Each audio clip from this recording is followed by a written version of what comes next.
Hello everyone, welcome to my channel H D Orion. हम पढ़ रहे हैं accountancy for class 12 T S Grewal की टेक्स्ट बुक से 2022 edition, chapter 6 retirement of a partner. और इस वीडियो में हम पढ़ेंगे preparation of revaluation account, partners capital accounts and balance sheet of the new firm. So let us see some questions from the text book. We will see question number 35.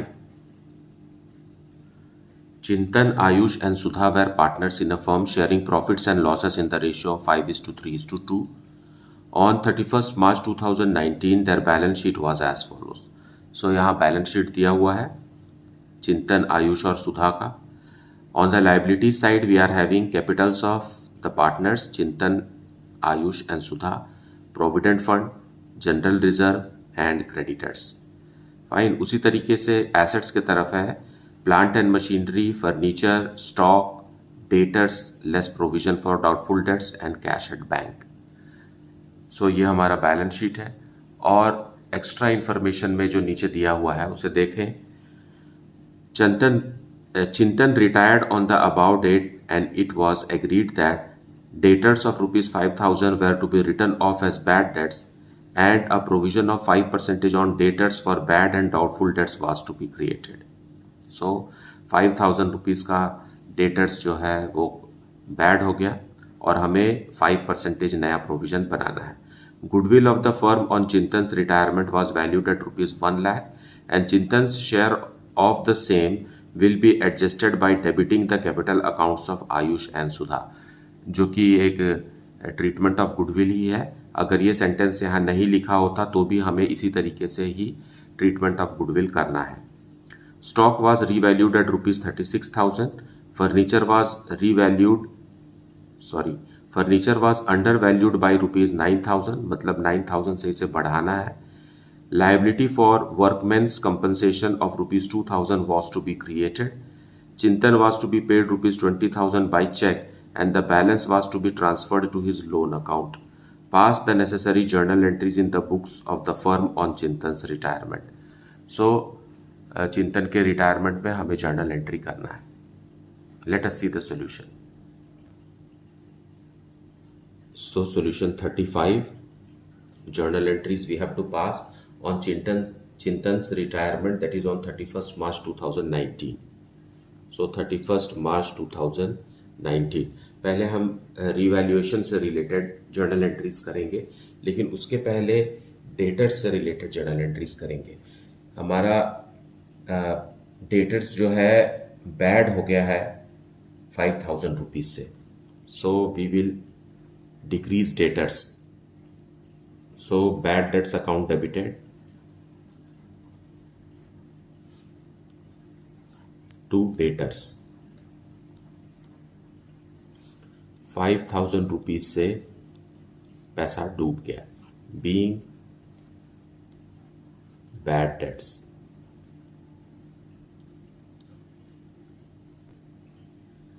Now on the same date we will transfer this bad debts to provision for doubtful dates.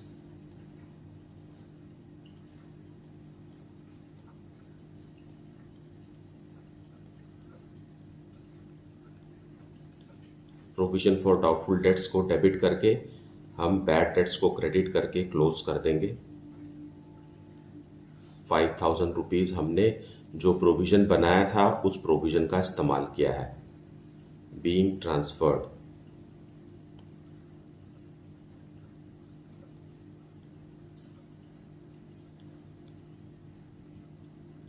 अब revaluation account से related journal entries हम करेंगे, जिसमें हम revaluation account को पहले debit करेंगे. Revaluation account debit तब होता है where there is a decrease in asset और there is increase in liabilities. So यहाँ पर हमें लायबिलिटीज इंक्रीज हो रही है ऐसा इंफॉर्मेशन लिखा हुआ है, नया प्रोविजन बनाना है. So revaluation account debited to provision for doubtful dates.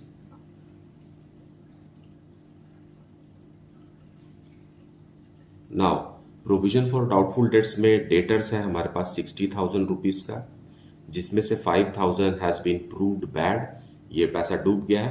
अब 55,000 का ही हमें 5% provision for bad and doubtful debts बनाना है. So it will be ₹2750. Okay. और हमें वर्कमैन कंपनसेशन रिजर्व भी बनाना है. ये भी एक लायबिलिटी है.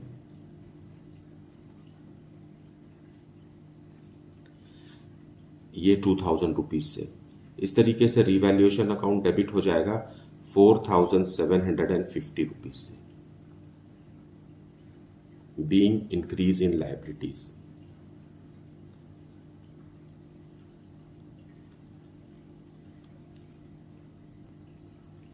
नाउ अब रिवैल्यूएशन अकाउंट के क्रेडिट में हमें क्या लिखना है.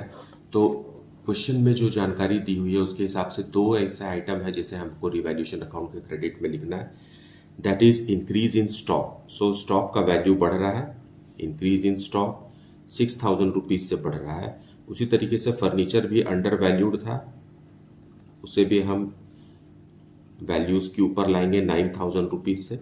बस यही दो आइटम है. सो रिवैल्यूएशन अकाउंट क्रेडिट कब होता है? Where there is an increase in liabilities और no, where there is an increase in asset और डिक्रीज इन लायबिलिटीज. तो ये दोनों केस इंक्रीज इन एसेट से रिलेटेड है. सो ₹15,000 से रिवैल्यूएशन अकाउंट क्रेडिट हो गया. Being increase in assets. अब प्रॉफिट और लॉस ऑन रिवैल्यूएशन कैलकुलेट करेंगे. देखिए यहाँ पर डेबिट हुआ है 4,750 से, यहाँ रिवैल्यूएशन अकाउंट क्रेडिट हुआ है 15,000 से. सो इन दोनों का जो डिफरेंस है वो क्रेडिट बैलेंस होगा जो कि एक प्रॉफिट है. सो प्रॉफिट ऑन रिवैल्यूएशन आ गया 10,250. ओके.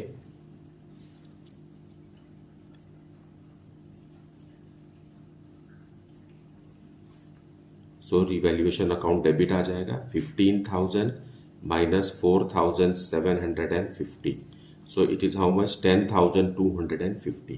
इसे हम पार्टनर्स को उनके प्रॉफिट शेयरिंग रेशियो में देंगे और पार्टनर्स हैं चिंतन, आयुष और सुधा.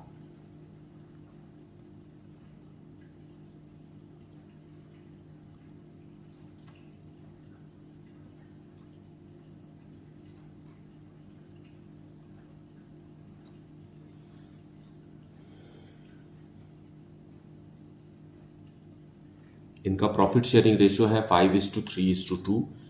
10,250 को ब्रेक करेंगे तो फर्स्ट पार्टनर को आएगा 5,125, then 3,075 and 2,050 being profit on revaluation.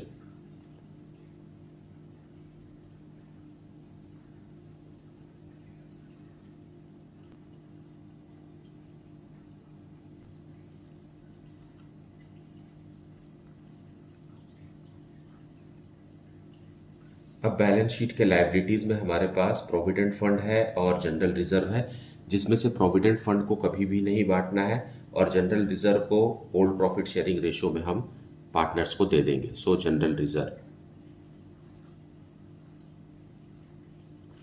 General reserve है, ये अनडिस्ट्रीब्यूटेड प्रॉफिट है पिछले सालों का.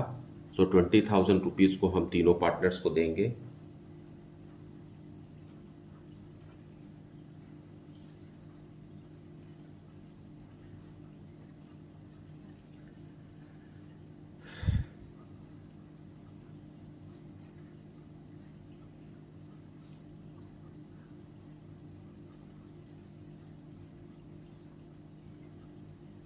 in their old profit sharing ratio. So it is 10,000 rupees, then 6,000 rupees and 4,000 rupees being general reserve transferred to partners capital account. अब treatment of goodwill है. Treatment of goodwill के लिए गुडविल क्वेश्चन में पहले से ही दिया हुआ है 1 लाख रुपीज. सो सैक्रिफाइसिंग पार्टनर कौन है? Retiring partner is the sacrificing partner. जो जा रहा है वही सैक्रिफाइस करके जा रहा है. तो चिंतन को हम गुडविल का अमाउंट देंगे और चिंतन का गुडविल को कंटिन्यूइंग पार्टनर आयुष और सुधा अब गेनिंग रेशियो में बेयर करेंगे. So Ayush capital account debited. Ayush के कैपिटल अकाउंट से हम पैसे लेंगे, सुधा भी है कंटिन्यूइंग पार्टनर,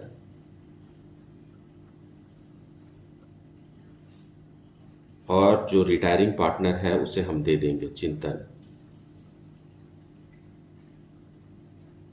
चिंतन्स कैपिटल अकाउंट। सो 1 लाख रुपीज टोटल गुडविल है और उसमें चिंतन का जो पोर्शन है वो 5/10 है, मीन्स 50,000 रुपीज का प्रीमियम गुडविल हमें रिटायरिंग पार्टनर को देना है और कंटिन्यूइंग पार्टनर इसे बेयर करेंगे गेनिंग रेशियो में, एंड गेनिंग रेशियो इज 3:2। ये हमारा न्यू रेशियो भी है और यही हमारा गेनिंग रेशियो भी है। सो 30,000 rupees will be contributed bye Ayush and remaining 20,000 will be contributed by Sudha, being goodwill paid in gaining ratio that is 3:2। सो अब फाइनल पेमेंट करेंगे रिटायरिंग पार्टनर चिंतन को। तो देखते हैं कि चिंतन को कितना रुपीस मिलना चाहिए। वैसे तो है ना, सबसे पहले तो उसको कैपिटल बैलेंस मिलना चाहिए। कैपिटल बैलेंस है ₹90,000 का, फाइन। देन रीवैल्यूएशन का उसमें उसको प्रॉफिट मिलना चाहिए 5,125 का। देन जनरल रिजर्व में उसका हिस्सा है 10,000 rupees. Then treatment of goodwill में उसका हिस्सा उसे दिया गया 50,000 रुपीज़। इस तरीके से उसका पोर्शन बन जाता है। इसे ऐड करेंगे तो आएगा 1,55,125। ये अमाउंट है जो रिटायरिंग पार्टनर को फर्म देगा, लेकिन इसमें से 20,000 रुपीज़ का चेक मिलेगा, अभी देंगे, और जो बचेगा 1,35,125 यही चिंतन का लोन अकाउंट बनेगा। So let us make payment to Chintan, fine. उसके लिए हमें चिंतन अकाउंट को डेबिट करना है। Chintan's capital account debited. कितना रुपीस मिलना चाहिए उसे? 155,125 यह अमाउंट मिलना चाहिए, जिसमें से हम बैंक के माध्यम से उसे 20,000 रुपीज़ दे रहे हैं, और जो बाकी जो बच रहा है वो चिंतन का लोन है, Chintan's loan. Remaining amount that is 1,35,125 will be transferred to Chintan's loan account.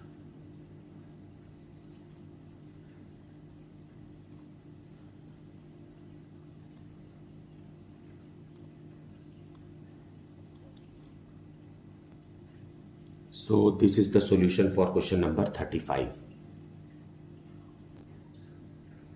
Now let us see question number 36.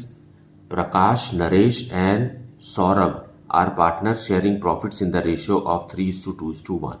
On 1st April 2022, Naresh retired and on that date the balance sheet of the firm was as follows. So 3 partners थे, उसमें से एक partner Naresh के retire होने के समय का balance sheet यहाँ दिया हुआ है, जो कि हर क्वेश्चन में होता है।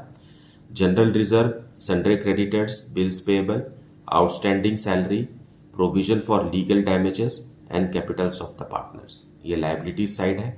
और एसेट्स में है हमारे पास bank, debtors less provision, stock, furniture and premises.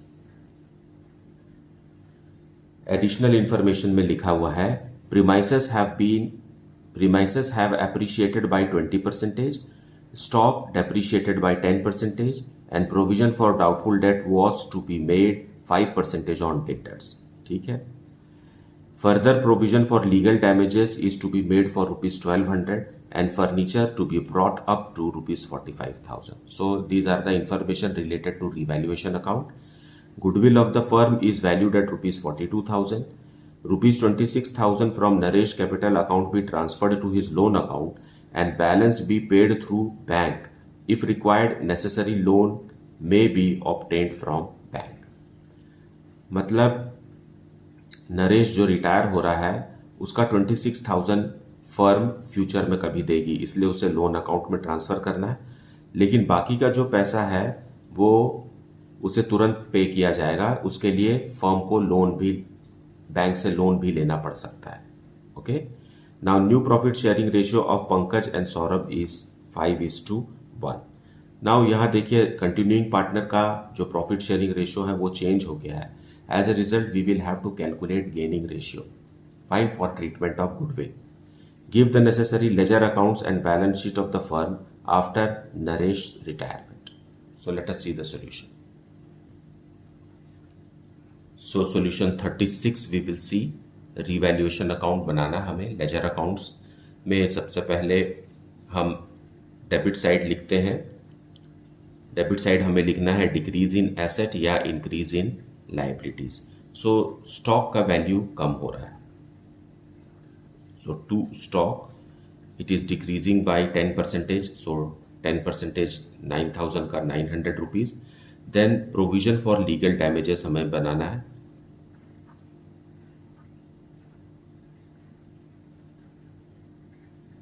ये एक लाइबिलिटीज़ है और हमें 1200 रुपीज़ का प्रोविज़न बनाना है. और हमें क्रेडिट में लिखना है इंक्रीज इन एसेट्स और डिक्रीज इन लाइबिलिटीज़. इसमें सबसे पहले what's that premises. Yes, by premises are increasing by 20%. So 80,000 का 20% हो गया 16,000. Then provision for bad and doubtful debts को हमें कम करना है. Provision for doubtful debts 400 rupees का बना हुआ है. उसमें से 300 रुपीज़ का हमें बनाना है. मतलब 400 को कम करके 300 करना है. सो 100 रुपीज़ से ये लाइबिलिटी कम हो जाएगी. Okay. Then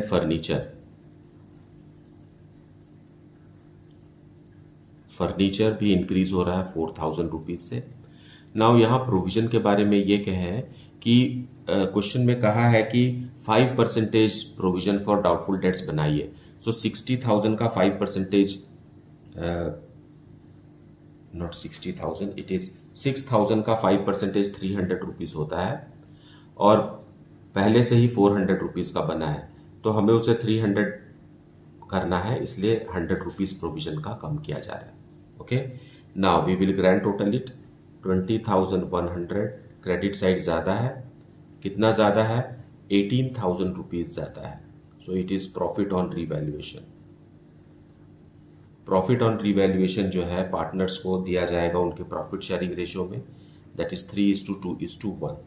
so Pankaj, Naresh और सौरभ.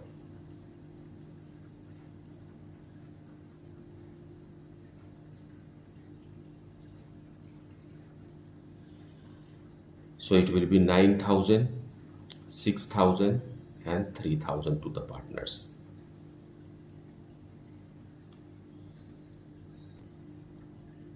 सो पार्टनर्स कैपिटल अकाउंट में सबसे पहले हम लिखेंगे बाय बैलेंस ब्रॉट डाउन. जैसा कि बैलेंस शीट में दिया हुआ है ₹46,000, ₹30,000 एंड ₹20,000. इनमें से कौन सा पार्टनर रिटायर हो रहा है इसे ध्यान में रखना जरूरी है. Naresh is retiring. So here is the retiring partner. आप गलती से किसी दूसरे पार्टनर को रिटायर ना करें, है ना. देन हमारे पास जनरल रिजर्व भी है. सो हम इसे भी बांट देते हैं. General reserve in their old profit sharing ratio that is 3:2:1. So 6,000, 4,000 and 2,000. और बैलेंस शीट में ऐसा कोई भी आइटम नहीं है जिसे कैपिटल अकाउंट में बांटा जाना चाहिए. ना तो एसेट्स में है ना लायबिलिटीज में है. अब रिवैल्यूएशन का प्रॉफिट लिख देते हैं.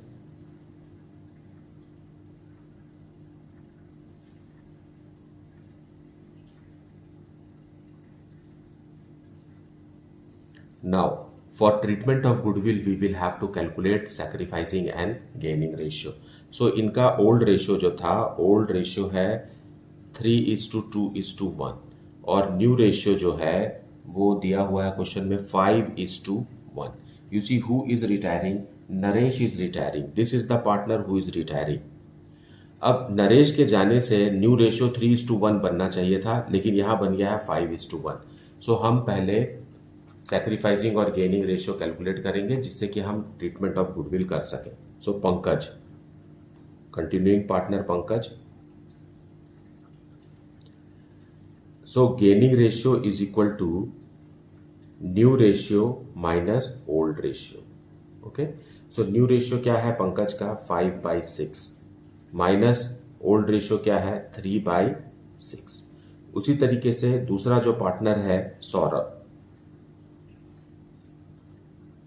सौरभ का न्यू रेशियो है 1/6 और ओल्ड रेशियो कितना है अगेन 1/6। एज ए रिजल्ट 2/6 जो मिल रहा है रिटायरिंग पार्टनर का, रिटायरिंग पार्टनर नरेश का पोर्शन कितना है 2/6 और 2/6 पूरा का पूरा कौन गेन कर रहा है पंकज गेन कर रहा है, क्योंकि सौरभ का तो गेन में कुछ भी नहीं आ रहा है। एज ए रिजल्ट प्रीमियम मतलब गुडविल का पूरा पैसा पंकज देगा। फाइन, सो हम यहां पंकज से निकालेंगे by Pankaj. Pankaj okay, Pankaj capital account से हमने निकाला, किसको देंगे हम नरेश को देंगे। और गुडविल कितना है 42,000 रुपीज है फर्म का गुडविल, और नरेश का पोर्शन कितना है 2/6 मतलब 1/3, so 1/3 will go to Naresh, so 14,000 rupees.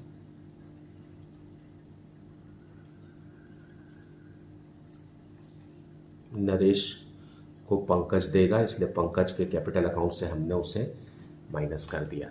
Okay, now the question further says that 26,000 from Naresh capital account be transferred to his loan account and the balance be paid through bank. Okay, so हम यहाँ to bank लिखेंगे क्योंकि हमें payment करना है नरेश को, और to loan भी लिखेंगे। लोन में कितना ट्रांसफ़र करना है नरेश का 26,000 रुपीज़ लोन में ट्रांसफ़र करना है, और बैलेंसिंग फिगर जो है वो बैंक में मतलब उसे नगद भुगतान होगा बैंक के माध्यम से। सो let us see how much हमें पे करना है नरेश को। सो यहाँ नरेश का ग्रैंड टोटल आता है 54,000। उसमें से 26,000 रुपीज़ का हमने लोन अकाउंट बना दिया क्योंकि इसे फ्यूचर में पे करेंगे। सो बैंक में जो अमाउंट बैलेंसिंग फिगर आ रहा है ये है 28,000 रुपीज़, मतलब नरेश को इमीडिएटली फर्म से 28,000 रुपीज़ रिसीव हुए हैं और बाकी का 26,000 रुपीज़ फ्यूचर में दिया जाएगा, इसलिए उसे नरेश के लोन अकाउंट में ट्रांसफ़र कर दिया गया है। ओके, नाउ अब सौरभ का ग्रैंड टोटल आ रहा है 25,000 rupees. So to balance close down लिखेंगे। अब नरेश अब पार्टनर नहीं है इसलिए इसके बैलेंसिंग फिगर कुछ नहीं रहेगा, बल्कि इसका लोन अकाउंट आ गया है, और सौरभ का बैलेंसिंग फिगर आ गया 25,000 रुपीज़। उसी तरीके से पंकज का ग्रैंड टोटल है 61,000 रुपीज़। 61,000 रुपीज़ में 14,000 लेस करेंगे तो इनका आ गया 47,000 as the balancing figure. Okay, so this is partners capital account. Now question में जैसा कि लिखा हुआ है कि balance be paid through bank if required necessary loan may be obtained from bank. मतलब यह है कि रिटायरिंग पार्टनर को जो अमाउंट हमने दिया उतना पैसा तो फर्म के पास था नहीं। आप बैलेंस शीट में देखिए, एसेट्स के साइड क्वेश्चन में जो दिया हुआ है एसेट्स के साइड सिर्फ 7,600 रुपीज़ है, और हमने रिटायरिंग पार्टनर को 28,000 रुपीज़ बैंक से पेमेंट किया। सो उसके लिए हमें लोन लेना पड़ा। सो यही हम यहाँ शो करेंगे। So to balance brought down it is 7,600 only, लेकिन हमने पेमेंट कितना किया by Naresh loan account, Naresh capital account से हमने इसे 28,000 रुपीज़ का पेमेंट किया। तो जो डिफरेंस अमाउंट है that is the amount of loan which the firm has obtained from bank. Okay, so 28,000 और बैलेंसिंग अमाउंट आ रहा है 20,400, मतलब फर्म को लोन लेना पड़ा ताकि नरेश को पेमेंट किया जा सके, और ये लोन कितने का है 20,400 का है, और इसे भी हम अपने बैलेंस शीट में शो करेंगे because it is a liability now. See it is showing credit balance. Now balance sheet of the new firm after Naresh retirement. Fine. सबसे पहले एसेट्स में पुराने बैलेंस शीट में हमें बैंक दिया है, लेकिन वो पैसा पूरा यूज़ हो गया है नरेश को देने में, इसलिए बैंक बैलेंस कुछ भी नहीं है. और अब हम डेटर्स लिखेंगे. Debtors ₹6,000 less provision for bad and doubtful dates ₹300. In the outer column 5,700 rupees. Okay, then we are having stock. Stock का वैल्यू भी 10% कम होकर के 8,100 हो गया है. Then furnitures value has increased to ₹45,000. Then premises भी 20% इंक्रीज होकर के 96,000 हो गया है. Now to the liabilities side, we have got sundry creditors. No change in sundry creditors, ₹15,000. Then no change in bills payable,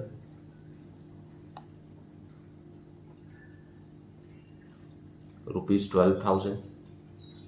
Then outstanding salaries भी वैसा ही है, ₹2,200. Then provision for legal damages,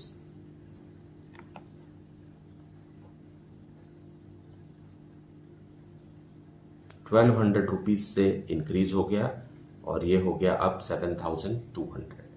now come to Naresh loan, है ना.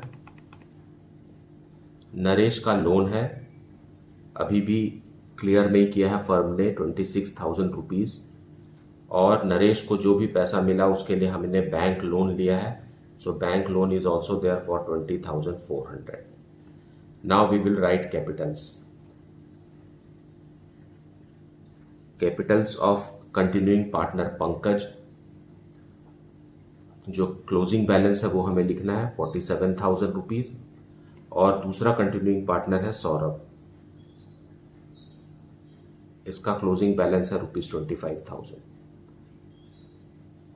total of which is ₹72,000. Now अब grand total लगाएंगे, आएगा 1,54,800. So this is how the question is to be solved.